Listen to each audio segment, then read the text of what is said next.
My sister told the whole family I abandoned our sick mom because I wouldn't move across the country to be her live-in nurse.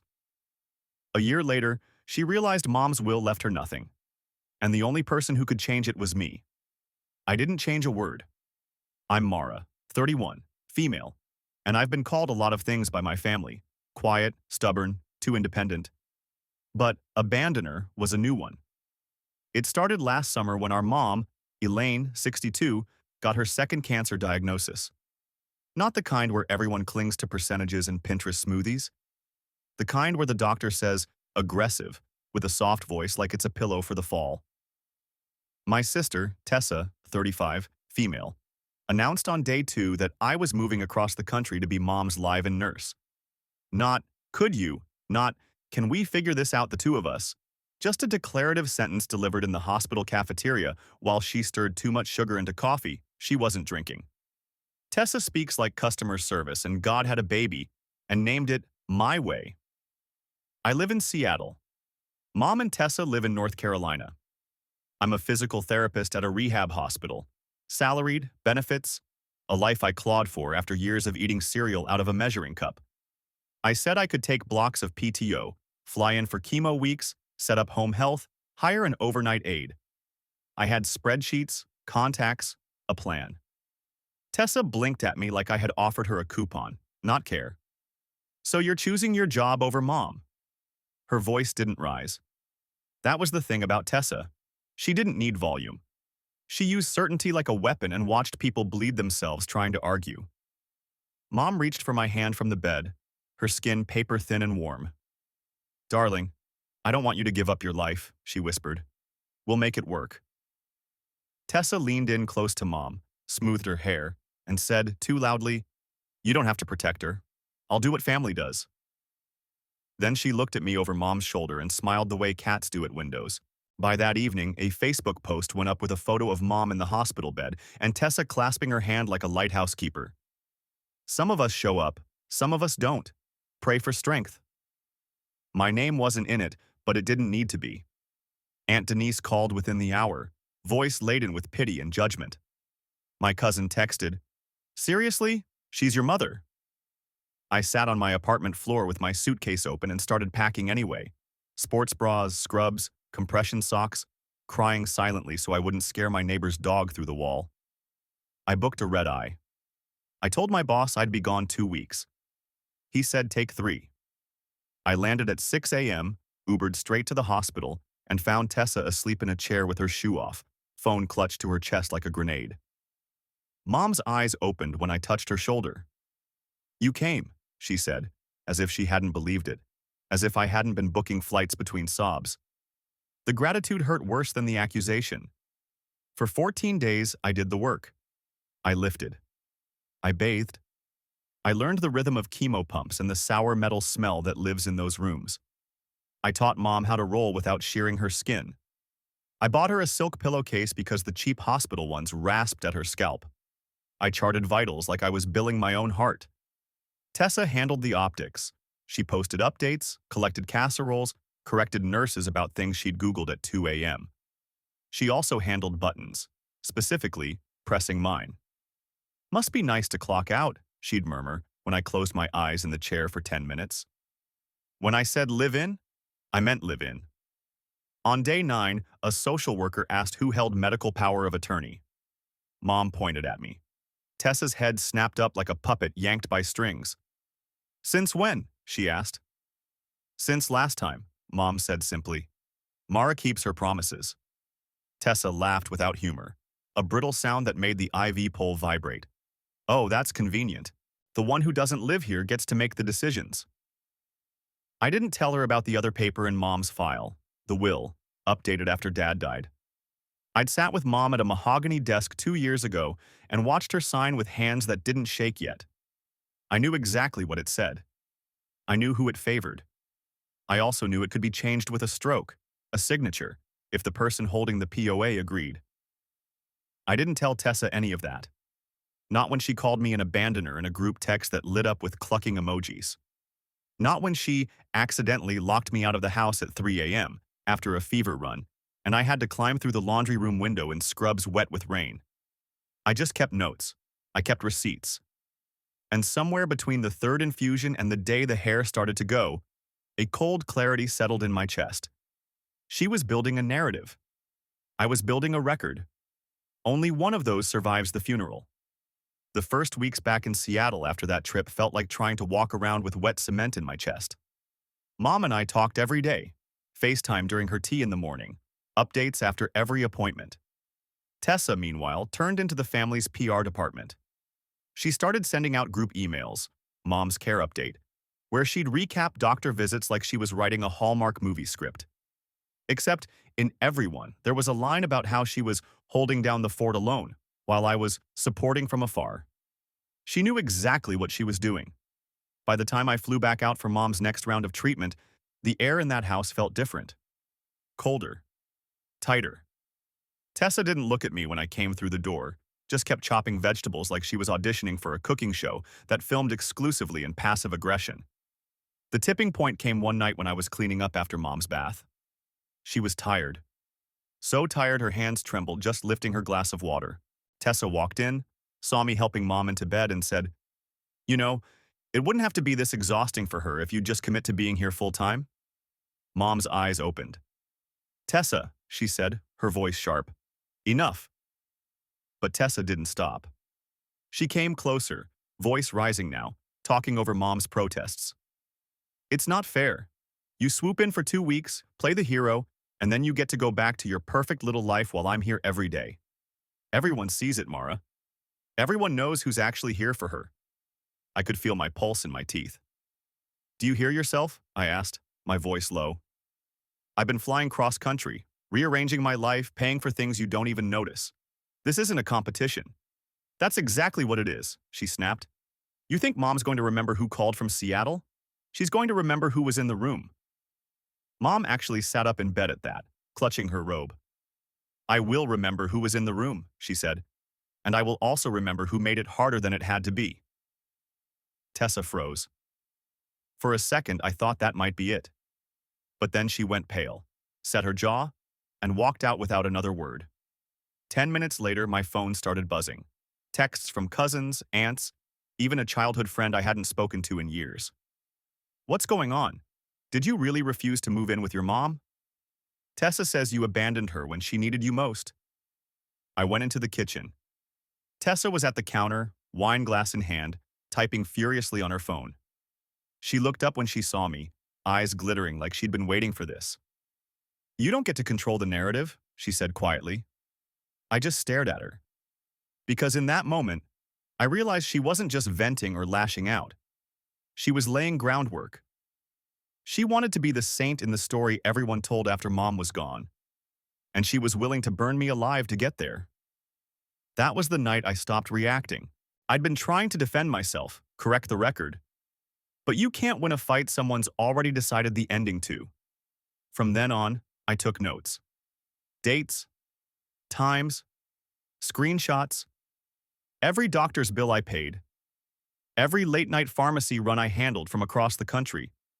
She thought she was cementing her legacy. What she didn't realize was that she was writing mine. By spring, Mom's health was slipping faster than the oncologist had predicted. Her voice grew softer, her steps shorter, and her smile, always the last thing to fade, began to flicker. I flew out twice that month, once for a week, and once just for a weekend when Tessa texted, "She's having a bad spell." It was on that weekend trip I learned just how far Tessa's campaign had gone. We were sitting in the living room, Mom in her recliner, bundled in a blanket I'd brought from Seattle, when Aunt Denise stopped by. She hugged Mom, handed her a loaf of banana bread, then turned to me and said, with a smile so tight it could cut glass, "Well, look who finally made it." I glanced at Mom, who was already frowning. "Denise?" "No, it's fine," I said, even though it wasn't. Because the truth was right there in her tone. This wasn't just between me and Tessa anymore. She'd poisoned the whole family tree. Later that night, after Mom went to bed, I heard voices in the kitchen. I walked in to find Tessa and Denise talking in low, conspiratorial tones, their wine glasses clinking. They stopped when they saw me. Tessa gave me that cat-through-the-window smile again. "You know," Denise said, "family pulls together in times like these. They don't just drop in. It was bait. I didn't take it. I just poured myself a glass of water, met Tessa's eyes and said, "Some of us pull so hard we strangle the people we're helping." Tessa's jaw tightened. Denise left soon after. The next morning, I found something strange on the dining table. Mom's estate paperwork. It was in the folder we'd kept in her desk for years, only now it was open, and there was a fresh sticky note in Tessa's handwriting. Needs review. I didn't say anything right away. I wanted to see what she was planning. And sure enough, over the next few days, she kept dropping little comments to Mom. "We should make sure things are updated. It's only fair to split everything evenly. You know, in case Mara doesn't have time for all this later." Mom would change the subject every time, but I could tell it was wearing on her. She hated conflict, and Tessa was relentless. On my last day before flying back, Mom and I had a quiet moment alone in her room. She reached for my hand. "Sweetheart," she said, "you know about the will. You know why I made it the way I did." I nodded. "I know." Her eyes, still sharp despite everything, searched mine. "Don't let her bully you into changing it. Not unless you believe it's right." I promised her I wouldn't. When I got to the airport, I texted Tessa, "We need to talk about boundaries." No reply. But when I landed in Seattle, my phone lit up with missed calls from Mom, 3 of them, followed by one from a number I didn't recognize. It was the attorney's office. Tessa had made an appointment. Without me. And she was going to try to drag Mom there, sick and all, to change the will. That was the first time I felt my anger go cold instead of hot. Cold is more dangerous. Cold waits. 2 days later, I was back in North Carolina. I didn't tell Tessa I was coming. When I pulled into Mom's driveway, her car was gone. The curtains in the living room were open. Tessa's doing. Mom preferred them closed in the mornings. I walked in to find her pacing the kitchen, phone in one hand, a leather tote in the other. She froze when she saw me. "What are you doing here?" she asked, voice clipped. "Where's Mom?" "She's resting," she said too quickly, then glanced toward the hallway. "We've got somewhere to be." I stepped forward. "You mean the attorney's office?" That got her attention. Her eyes narrowed. "She asked me to take her." "Funny," I said, "because yesterday she told me she was too tired to leave the house." Tessa's lips tightened. "She's not thinking clearly, Mara. She needs someone to help her make decisions that are fair." I felt the cold settle deeper in my chest. "Fair for who?" Before she could answer, Mom's voice called faintly from down the hall. "Mara, is that you?" I walked past Tessa without another word. Mom was sitting up in bed, dressed, hair combed, but her breathing was shallow. "She said we were going to lunch," Mom whispered. I sat beside her. "You don't have to go anywhere you don't want to." By the time Tessa appeared in the doorway, Mom's hand was in mine. "We're not going," I said. Tessa's composure cracked. "You can't just decide that. This affects both of us." She stepped into the room, and for a second I thought she might actually grab Mom's purse off the bed. "Out," Mom said softly. Her tone was calm, but her eyes were steel. Tessa's face went red. "Fine," she spat and stormed off. A minute later, the front door slammed so hard the picture of Dad on the hallway wall tilted. I stayed with Mom until she fell asleep, then went into the kitchen. Tessa's tote bag was still on the counter. Inside was a neatly typed list of discussion points for the attorney, every one of them designed to strip me of decision-making power and split the estate evenly. I didn't touch it. I just took a photo and put it back exactly how I found it. That night, she came home late. I was on the couch with the TV muted. She dropped her keys in the bowl and said, "You think you've won something here, but you haven't." I didn't answer. Because the truth was, I wasn't interested in winning yet. I was interested in letting her think she still had a chance, right up until the moment she realized she'd been locked out of the outcome months ago, and I knew exactly when that moment would come. It would be after the funeral, when the will was read, and when the only person in the room who could change it didn't. Update. I didn't think this post would blow up the way it has, but reading through your comments, especially the ones from people who've dealt with similar caretaker martyrs, has been both validating and surreal. A few of you asked if Mom knew exactly how Tessa was behaving behind the scenes. The answer is yes, but in that quiet, exhausted way where she didn't want to pick a fight she knew would drain her.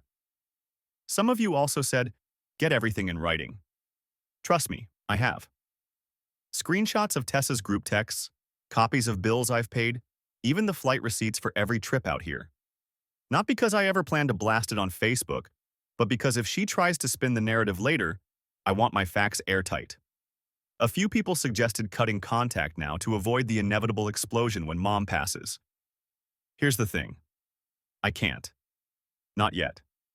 She's my mother. If it means putting up with Tessa's digs to make sure Mom has peace in her last months, I'll do it. But it's like holding a match while standing in a room full of gasoline. I'm very aware that all it takes is one spark. Speaking of sparks, 2 nights ago, we had what I guess you could call a preview of the coming storm. Tessa came home from running errands, her code for talking to relatives about me, and walked straight into Mom's room without knocking. I followed, just in time to hear her say, "You know, it's not too late to make things even. Mara would understand." Mom looked at me, then at her. "No, Tessa," she said, each word deliberate. "It's exactly how I want it." Tessa froze, her mouth open like she'd been slapped. And then, this is the part that told me how deep she's in it. She turned on me. Not Mom, not the situation. Me. "What did you say to her?" she demanded. I didn't answer. I just stood there until she left the room. Later, she accidentally left her laptop open on the kitchen table. The screen was on an email draft to my aunt, outlining all the sacrifices she's made and how Mara doesn't deserve to dictate everything after doing nothing. She'd even attached photos of her cleaning the house, cooking, driving Mom to appointments, like a campaign flyer. I closed the laptop. Didn't touch a word. Because the truth is, she's campaigning for something that's already been decided. Mom made sure of that before she got too sick to be pressured. And I'm the only person who can change it now. And I'm not changing a single thing. She's still playing for the audience. I'm waiting for the curtain to drop. And when it does, she's going to realize she's been rehearsing for a role she was never cast in. Mom passed on a Thursday morning in early September. The house was quiet, the kind of quiet that swallows the air. I was in the kitchen making tea when I heard Tessa's voice from the hallway, soft, almost tender, talking to Mom like she was still awake. Then silence.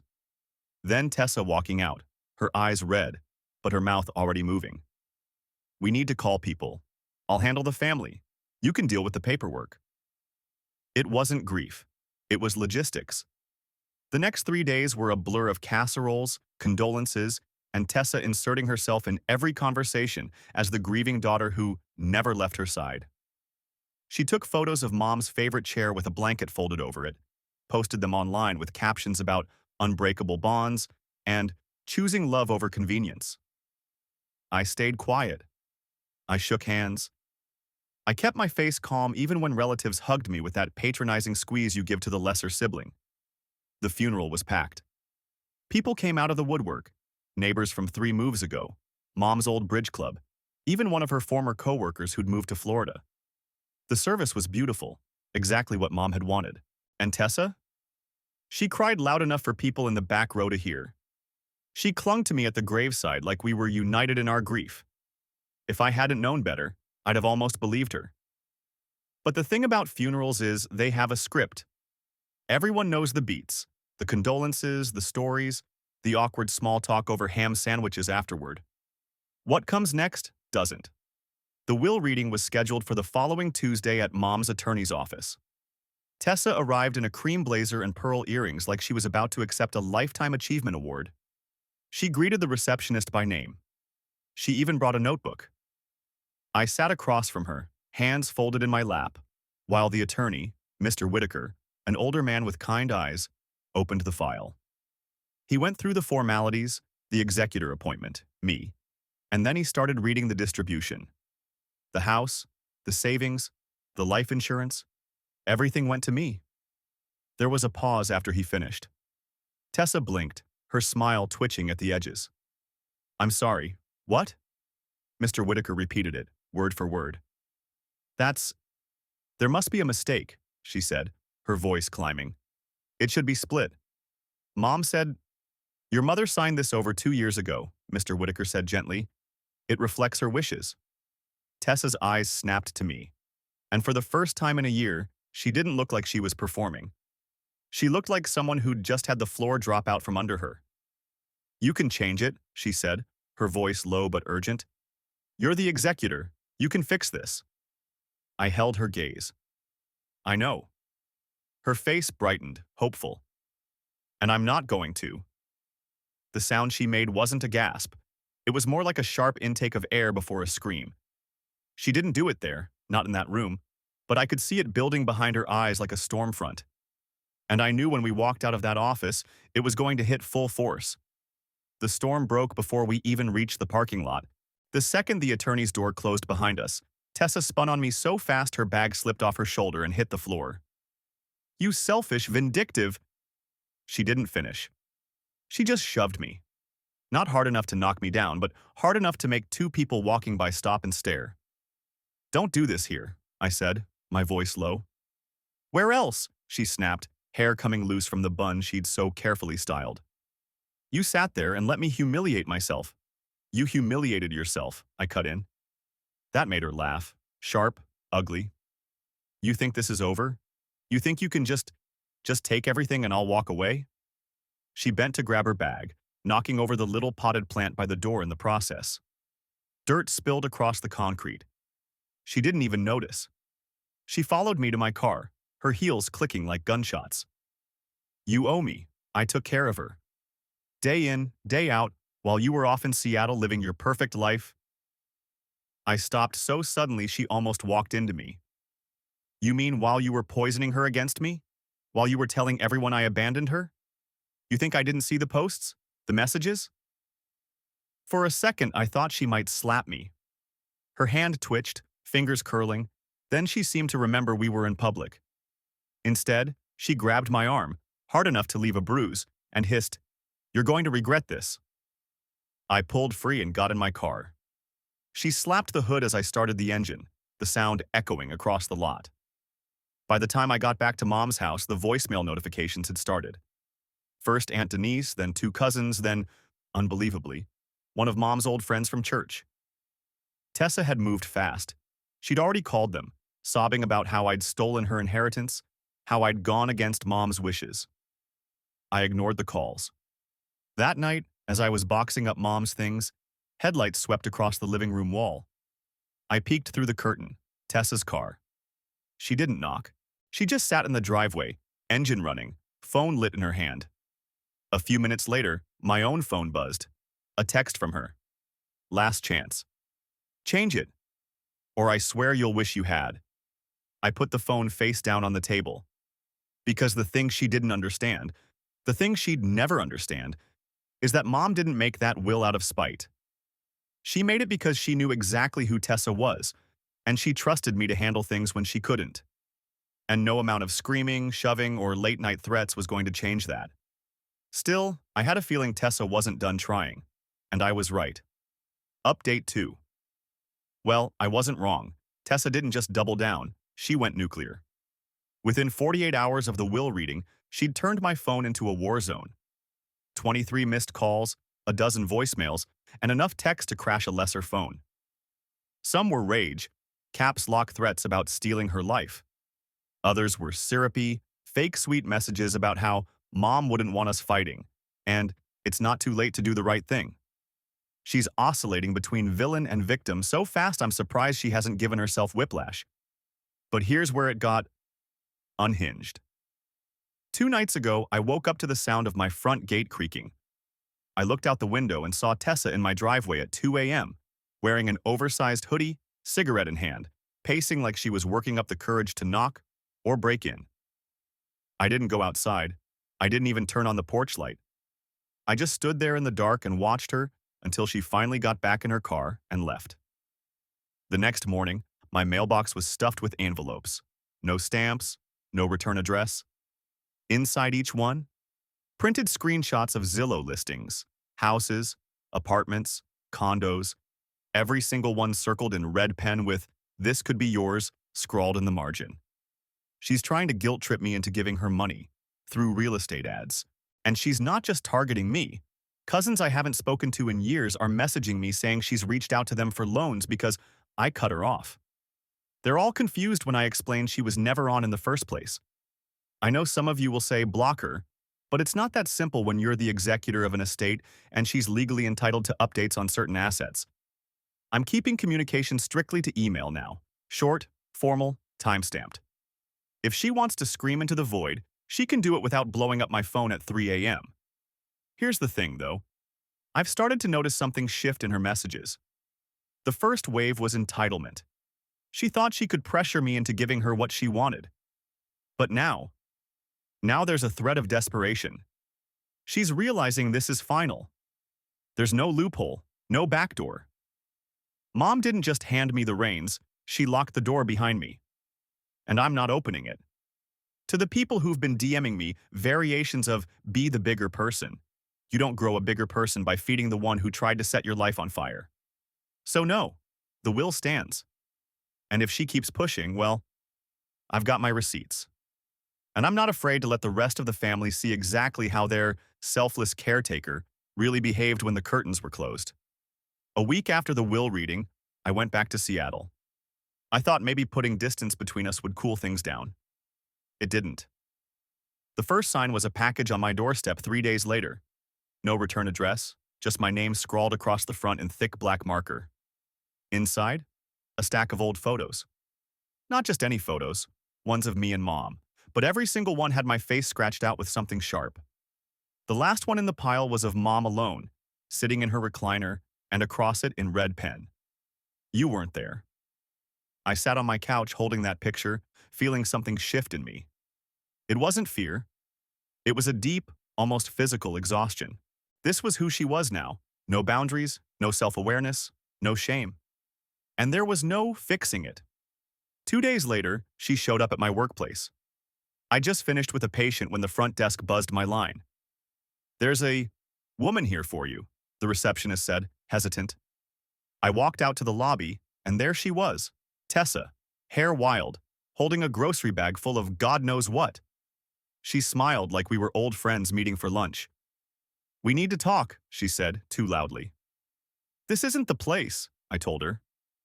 "Then make a place," she snapped.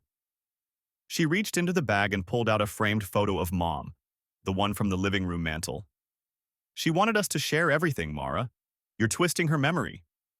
People were staring now. My boss had stepped out of her office, arms crossed.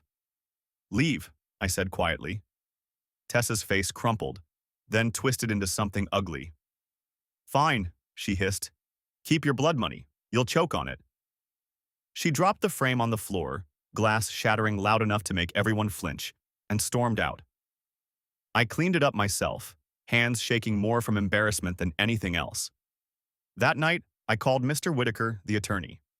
I told him what happened. He sighed, said he'd seen things like this spiral before, and recommended I file a no-contact order if she escalated again. Escalated again. The words stuck with me. Because the truth was I knew she wasn't done. She'd burned too many bridges, invested too much of her identity into being the good daughter, to walk away quietly. Sure enough, the next morning, my neighbor texted me a photo. Tessa's car parked outside my apartment building at dawn. She was circling now, waiting. And I realized she wasn't just trying to get money anymore. She was trying to make me break. But she didn't understand that she'd already lost the one thing she could never get back, my silence. If she wanted a public reckoning, I was ready to give her one. I didn't have to wait long. The breaking point came at our cousin Rachel's birthday party. One of those casual backyard things with folding tables, paper plates, and way too much food. I almost didn't go, but then I thought, maybe this was the stage she'd been begging for. I was right. Tessa was already there when I arrived, holding court at one of the tables, laughing too loud, tossing her hair like she'd never had a care in the world. When she spotted me, her smile froze for a second, then came back twice as wide. "Mara," she called, waving me over. I kept my voice light. "Hey, Tess." "I was just telling everyone," she said. how hard it's been since Mom passed. You know, the whole will situation. She gave a little shrug, eyes glinting. Family stuff, right? There were half a dozen people watching us now. Forks paused mid-bite. I set my plate down on the table. Yeah, I said evenly. Family stuff like spending a year telling everyone I abandoned Mom while she was sick, when really I was paying bills, flying cross-country, and making sure she had everything she needed. Family stuff like trying to drag her to a lawyer to change her will behind my back. Family stuff like showing up at my job, smashing a framed photo and stalking my apartment building. You could feel the air tighten. Tessa's laugh was high and thin. Oh, come on, Mara. I pulled my phone from my pocket and laid it face up on the table. On the screen was a folder labeled Tessa. Inside, screenshots of her group texts, her posts, the email drafts to relatives, the Zillow listings she'd stuffed in my mailbox. This, I said, is what really happened. And if you want, I can airdrop it to everyone here. Her color drained. You wouldn't. I would, I said, my voice flat. You wanted to make sure everyone knew your side. Now they can have the truth. Silence. Someone at the next table coughed. Tessa stood there for a long moment, face twitching between rage and panic. Then she grabbed her purse, muttered something under her breath, and stormed, out the gate. I didn't follow. People avoided eye contact for a minute or two after she left, but then the conversations picked back up. Rachel came over quietly, touched my arm, and said, I always wondered. That night, my phone was quiet for the first time in months. No missed calls, no threats, no guilt trips. I don't know if she's finally given up or just plotting her next move, but it doesn't matter. Mom trusted me to protect her wishes, and I did. And the best part? I never had to lie or twist anything to win. I just let Tessa's own actions tell the story.